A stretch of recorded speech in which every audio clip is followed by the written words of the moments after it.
ఈడ ఫోన్ ఉన్నది చేసినావు, ఆయన మాట్లాడుతుండే, నువ్వు మాట్లాడుతున్నావు, నువ్వు వ్యాపారవేత్తవో లేకపోతే జాబో ఏదో చేస్తున్నావు, నీ మొబైల్ నంబరు అన్లక్కీ నంబర్ నేను చెప్పినట్టుగా ఉన్నాయి, అన్లక్కీ నెంబర్లో ఉన్నాయి.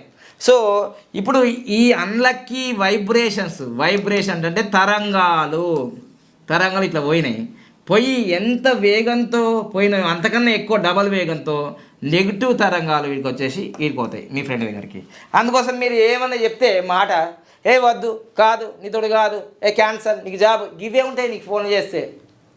అంటే నీ లైఫ్లో విశ్వంలోకి ఆ శాటిలైట్లోకి పోయి ఆ మొబైల్ నెంబర్ యొక్క తరంగాలు మళ్ళీ మీ ఫ్రెండ్ దగ్గరకు పోతే నువ్వు ఏది చెప్పిన మాట అంతెందుకు నీ భార్య దాకా నీ పోదాం ఫోన్లో మాట్లాడతావు, ఈరోజు మంచిగా నైట్ నేను చపాతీలు టమాటా నేను అన్నట్టు కదా. అంటే మొబైల్ నెంబర్లో ఎంత వైబ్రేషన్ ఉందో నువ్వు ఏది చెప్పినా సరే